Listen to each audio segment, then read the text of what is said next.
Bonjour et bienvenue à cette capsule voyage de Voyager en classe senior. Mon nom est Normand Verdon.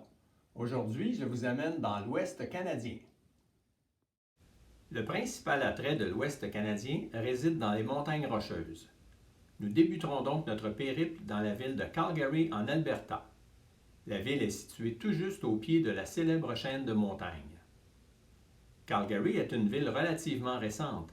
Elle n'existe que depuis 1884.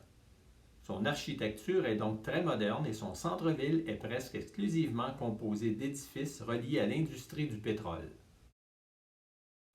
L'ascension de la Calgary Tower nous permettra d'admirer les immenses plaines des prairies à l'est et le début des montagnes rocheuses à l'ouest. Une journée ou deux suffisent pour visiter la ville.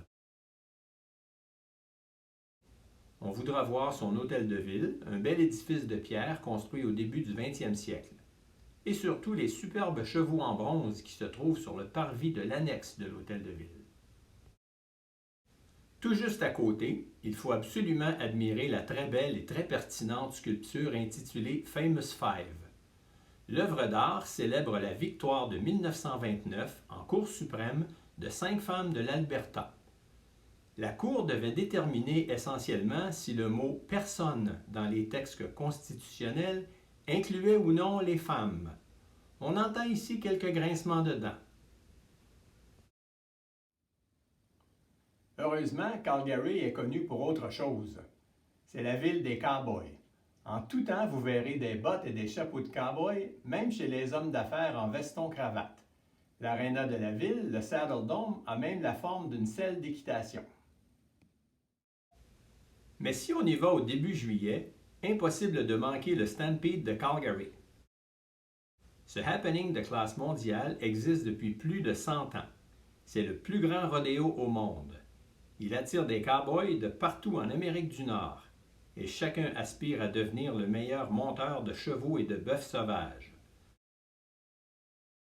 Durant 2 semaines, on verra des centaines de compétitions de toutes sortes. La ville entière devient Stampede. Il faut voir ça une fois dans sa vie, et pas nécessaire d'être amateur de chevaux pour apprécier l'événement. Ensuite, il faut aller passer quelques jours dans la région de Banff. À 90 minutes à l'ouest de Calgary, dans les montagnes rocheuses, on arrive au parc national de Banff. Le village de Banff se trouve à l'intérieur du parc. Évidemment, l'endroit est très contrôlé et est voué à la préservation de la faune et la flore. Impossible d'y construire quoi que ce soit.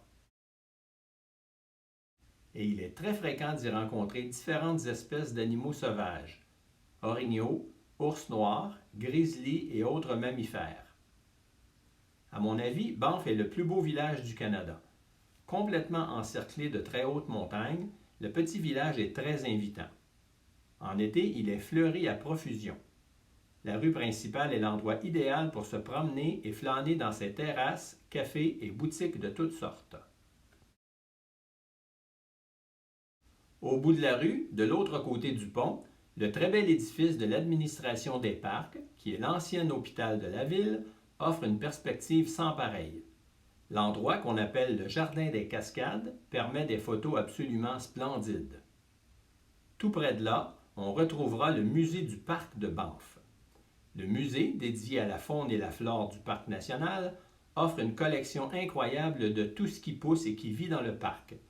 Des ours, des grizzlies, des mouflons et un grand nombre d'oiseaux. Autour du village, on trouvera quantité de sentiers propices à la randonnée pédestre. On voudra voir par exemple les chutes Bow, un très bel endroit en pleine forêt. Les cinéphiles avertis reconnaîtront le lieu comme site de tournage d'un film de 1954 mettant en vedette Marilyn Monroe. Ensuite, on voudra passer une journée complète à Sulphur Mountain, tout juste à l'extérieur de Banff. Un téléphérique nous amène sur le sommet de la montagne, une des plus hautes de la région. Ceci nous permettra d'avoir une perspective de 360 degrés sur les montagnes rocheuses vues d'en haut. Au sommet de la montagne, un trottoir de bois de plusieurs kilomètres a été aménagé pour nous faciliter la promenade. On pourra donc prendre une belle marche pour nous rendre à une célèbre cabane de pierre. À une certaine époque, avant les communications modernes, un valeureux aventurier faisait l'ascension de la montagne à pied et passait plusieurs jours dans sa cabane rudimentaire pour faire des relevés météorologiques. Il y a fait des séjours durant presque 30 ans. De retour en bas de la montagne, on enfilera son maillot de bain pour se tremper dans une piscine alimentée par une source chaude sortie directement de la montagne. Banff doit son existence à la découverte de sources chaudes naturelles lors de la construction du chemin de fer dans la région. De nos jours, il est fort agréable de se baigner dans cette eau chaude tout droit sortie de la terre, avec en toile de fond les superbes montagnes rocheuses. Le lendemain, nous devrons enfiler des vêtements plus chauds. Nous partons pour le glacier. À quelques heures de route au nord de Banff, on arrivera au gigantesque champ de glace Columbia, lequel champ de glace alimente plusieurs glaciers. Nous visiterons le glacier Athabasca. Et à cet endroit, nous ferons plusieurs expériences hors du commun. D'abord, dans un gigantesque autobus adapté, nous nous dirigerons directement sur le glacier. Et nous aurons l'occasion de marcher sur la neige, même en plein mois de juillet. Nous aurons également droit à une explication scientifique sur la vie et le comportement des glaciers. Nous y apprendrons qu'un glacier est une masse de glace vivante, continuellement en mouvement. Un peu plus tard, histoire d'avoir une autre perspective sur les Rocheuses, nous irons nous balader sur le tout nouveau Skywalk, une plateforme de verre accrochée au rocher qui surplombe la vallée 300 mètres sous nos pieds. Une belle expérience, très sécuritaire, où les plus craintifs devront cependant surmonter une petite angoisse. En revenant vers Banff, on s'arrêtera à plusieurs endroits remarquables. Le lac Louise en premier lieu. Sans aucun doute le lac le plus connu au Canada. Le lac est d'une beauté sans nom. D'un côté, une grande montagne enneigée qui alimente le lac, et de l'autre, le magnifique château du lac Louise, un des plus beaux hôtels du pays. L'endroit est particulièrement propice à la détente et aux belles balades en nature. Puis, nous nous arrêterons voir deux autres lacs magnifiques. Le lac Peyto, d'un bleu presque irréel et qui a la forme d'une tête de loup. Quant au lac Morène, c'est un des plus beaux endroits de la région pour la photographie et les balades en forêt. Il est impossible de voir les montagnes rocheuses sans penser au chemin de fer qui les traverse. Lorsqu'on voit l'immensité des Rocheuses, on ne peut s'empêcher de penser qu'il était quasi impossible d'y faire passer une voie ferrée. Et pourtant, en 1871, lorsque plusieurs provinces canadiennes faisaient déjà partie de la Confédération, la Colombie-Britannique était bien isolée toute seule à l'ouest des Rocheuses, avec presque toute la population canadienne à l'est des Hautes-Montagnes. À un certain moment, la province était tentée de se joindre aux États-Unis, qui venaient tout juste d'acheter l'Alaska et qui ne demandaient pas mieux que de l'annexer.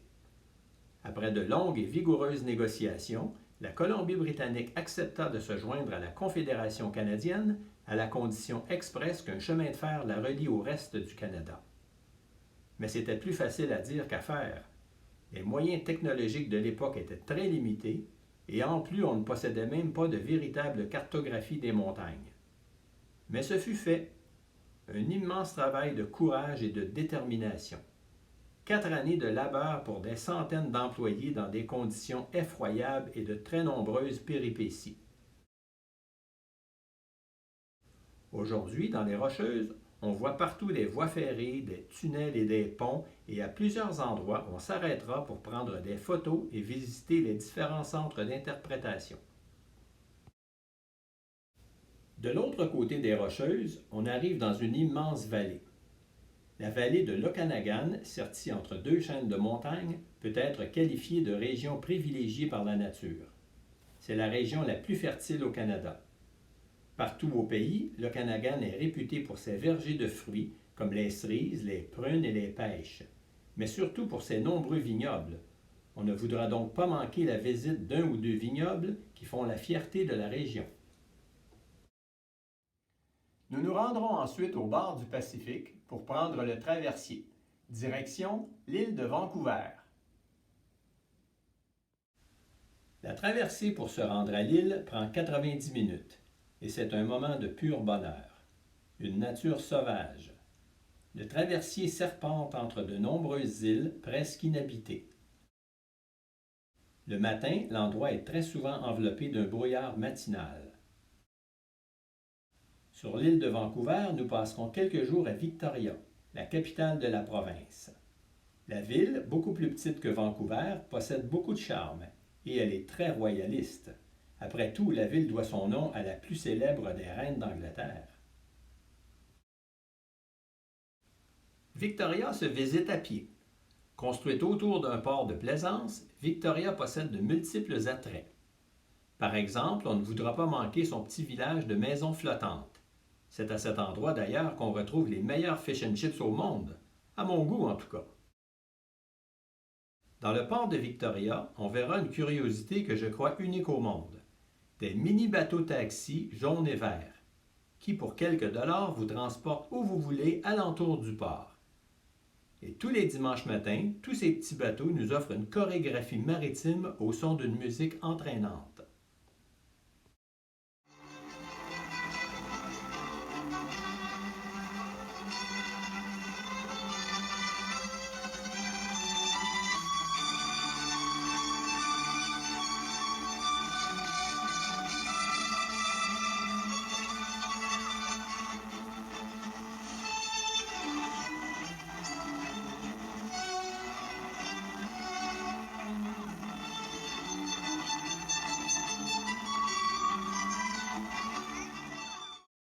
Tout à côté, nous verrons l'imposant édifice du Parlement de la province, qui peut être visité, et en français de surcroît. Les pelouses du Parlement sont parsemées d'attractions intéressantes.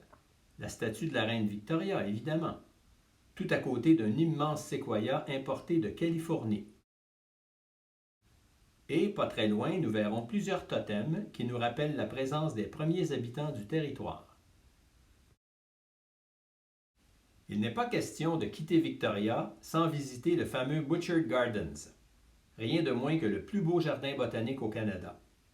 L'endroit, construit dans une ancienne carrière de granit, est d'une grande beauté.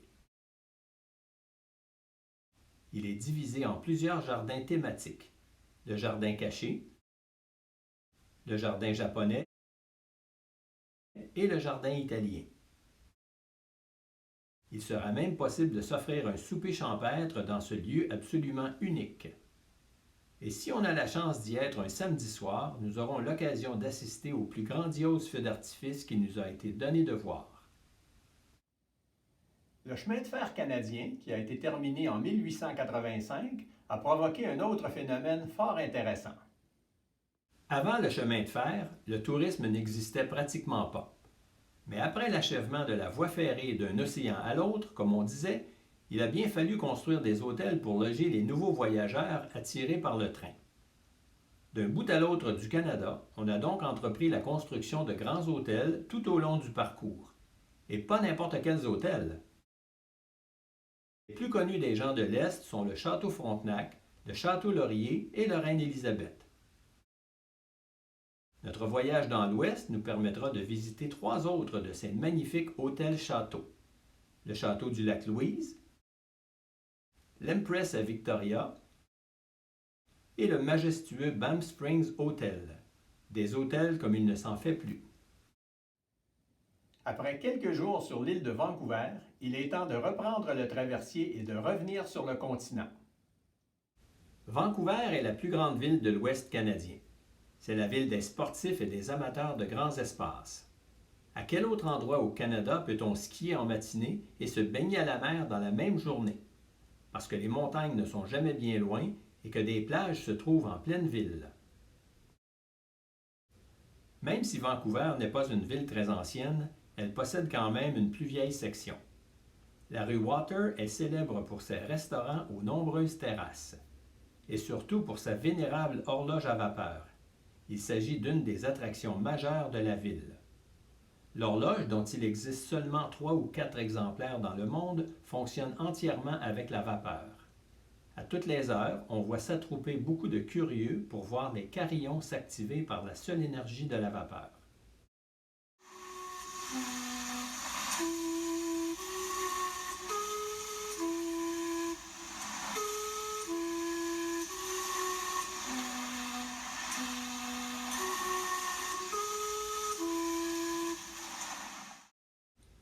Nous ne manquerons pas de visiter non plus son bord de mer qui nous rappellera que Vancouver a déjà hébergé les Jeux olympiques d'hiver.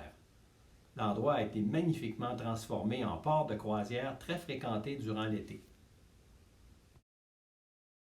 Vancouver est choyé d'avoir en son centre un des parcs urbains les plus imposants qui soit. Le parc Stanley est absolument magnifique.